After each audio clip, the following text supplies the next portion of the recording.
drain. It's completely pulverized.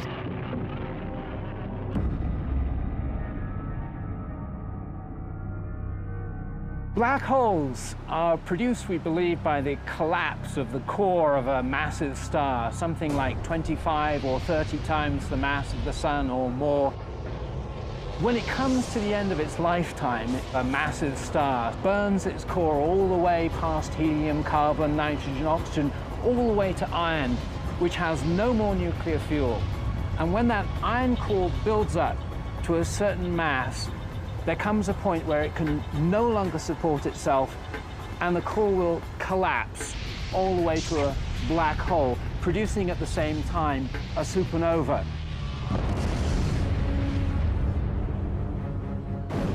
The supernova sends out explosive amounts of energy, so anything in its vicinity will get obliterated. Then the remnants of the explosion fall into a newly formed black hole. And it seems the key to the black hole's allure is gravity. Gravity will pull things around, just like the sun's gravity pulls the planets around.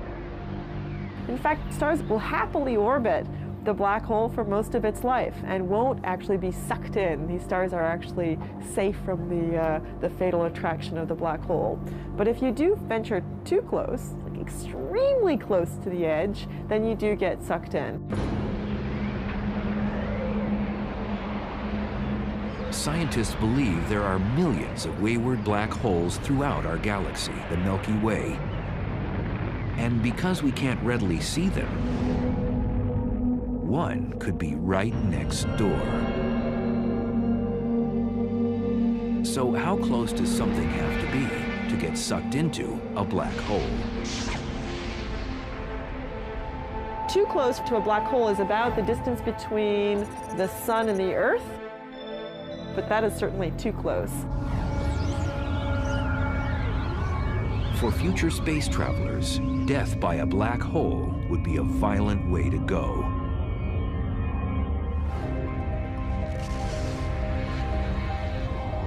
The method by which a black hole could kill you depends on how big the black hole is. They come in two categories. Most of them are the stellar mass black holes, which are 5 to 30 times the mass of our Sun. If the black hole is stellar-sized, then the tidal forces near the black hole are strong enough that it will tear you apart tidally, even well outside the event horizon.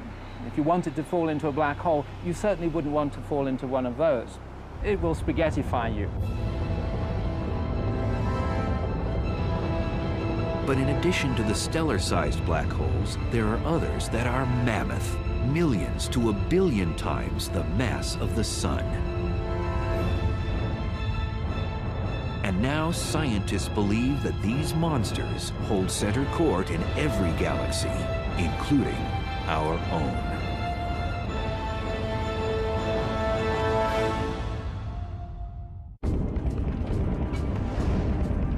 Black holes. They're one of the most mysterious and potentially dangerous oddities in space. A black hole has a ravenous appetite.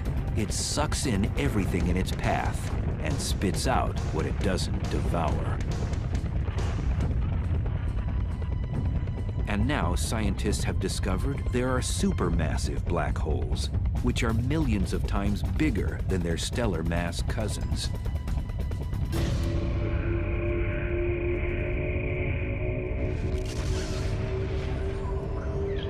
And evidence suggests that supermassive black holes were born after the Big Bang, when the universe was first created.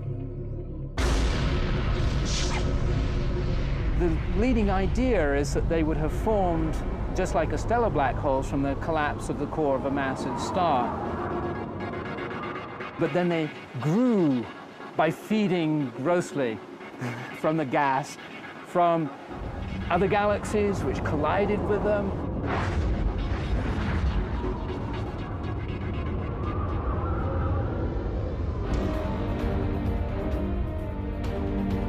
scientists have discovered that these black ogres wield their power in the center of galaxies.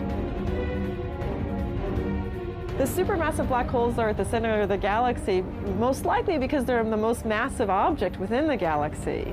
Massive objects tend to sink to the middle, so you'll always find them at the center of a galaxy.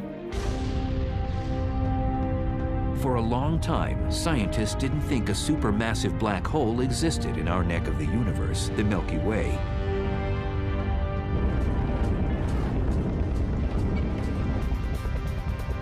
But in 1995, astrophysicist Andrea Ghez set out to prove one exists. We've done an experiment over the last 10 years to ask the question, is there a supermassive black hole at the center of our galaxy? And the way we did this experiment is to use the motions of stars at the center of our galaxy to test whether or not there's a large amount of mass inside a very small volume.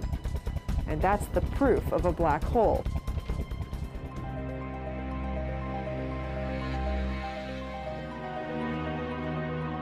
At the Keck Observatory in Hawaii, which houses one of the largest telescopes in the world, Ghez began using a groundbreaking technology called adaptive optics, which brings into focus faraway objects.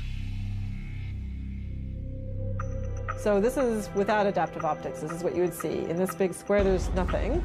We turn adaptive optics on, and you see the stars. This region contains the stars that provide the keys to our experiment. So we want to watch how these stars move. Ghez noticed that there was a large cluster of stars orbiting around an invisible object at the center of our galaxy. And they were moving at an unusually rapid rate. So we can actually see these stars that are really close to the center, and we can watch them go around. Those stars go around the black hole just the way the planets orbit the sun. The orbits tell us where the black hole is, so it's located right where the star is. That's the center of our galaxy. And the details of exactly how fast these stars are going around and how tight the orbits are tells us the mass of the black hole, which we think today is 4 million times the mass of our sun. For Ghez, confirming that a supermassive black hole indeed exists at the heart of our galaxy was like summiting Mount Everest. It was incredibly exciting to discover the supermassive black hole at the center of our galaxy, simply because it was a question we had set out to address. The question, is there a supermassive black hole? We could design an experiment that actually got at it.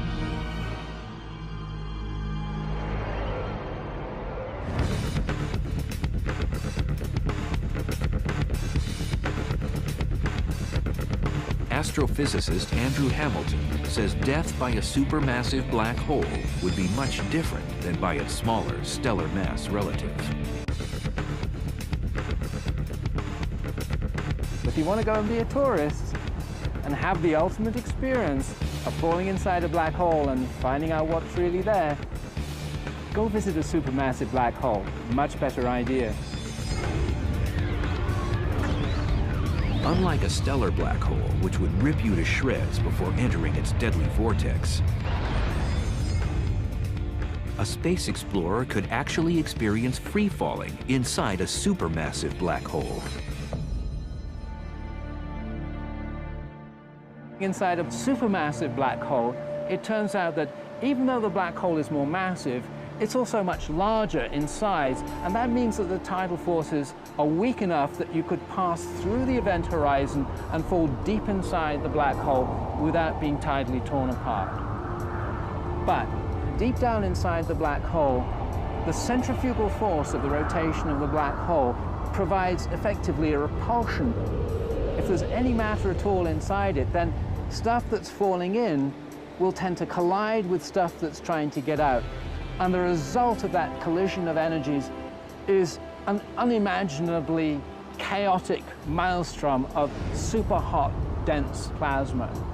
And in that case, your fate is that it can roast you.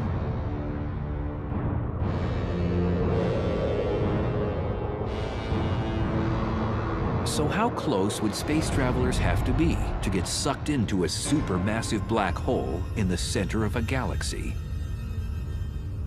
For a supermassive black hole, you would have to be about 1 million to 1 billion miles from the black hole to feel its influence.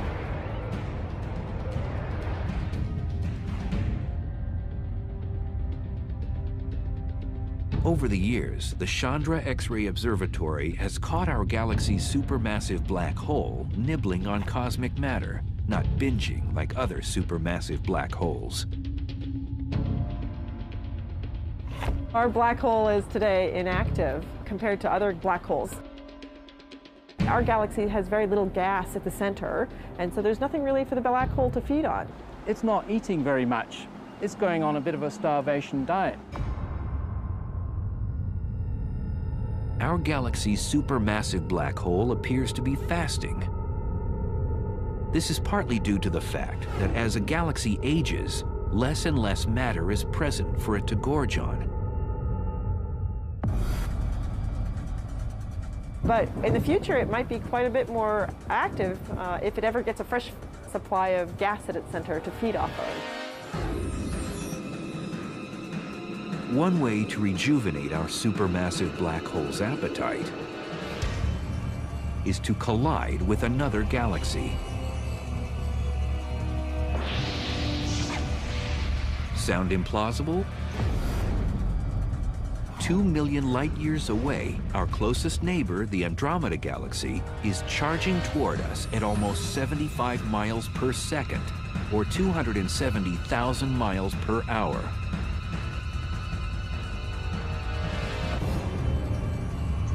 In the future, scientists predict the two galaxies will collide. And upon impact, the larger galaxy may engage in one of the most primitive acts known in the universe.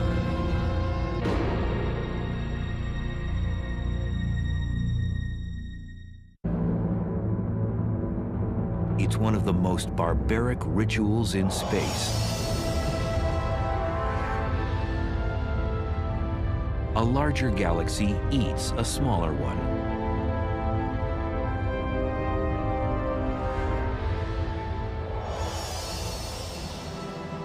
The scenario isn't a science fiction writer's fantasy. It's a cosmic reality. It's called galactic cannibalism.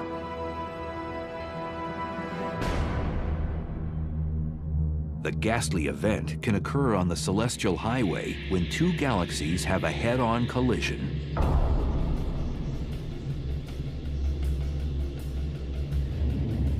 Both eventually meld together in a less than harmonious merger. If you're a galaxy, it's very violent. You're torn to shreds.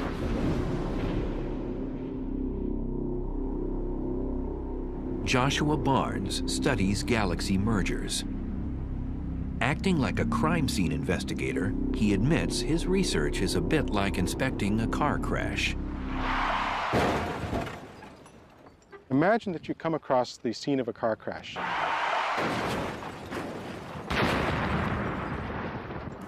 Two wrecked vehicles, but no witnesses. Nobody to tell you what happened. All you have is the physical evidence. That's basically what we have to do when we study colliding galaxies. So there are no witnesses to a galactic collision. All that you have is the present state of the wreckage. So you have to conduct a sort of forensic investigation to try and figure out what happened on the basis of what you have today. If they collided head-on, you would know because the fronts were squashed up, but if they, say, sideswiped each other, which is actually more likely in galactic collisions, that would leave you a completely different pattern of wreckage, and you could interpret that. So what causes galaxy mergers? It's gravity. Everything in the universe is falling freely through space, and where you've got two large objects like galaxies, their mutual gravity pulls them together, so they fall into each other. So it's really just the force of gravity pulling things around. The galaxies that we're seeing colliding today, most of them have been bound and destined to collide for upwards of 10, 15 billion years, and they're only now just making it to that first collision.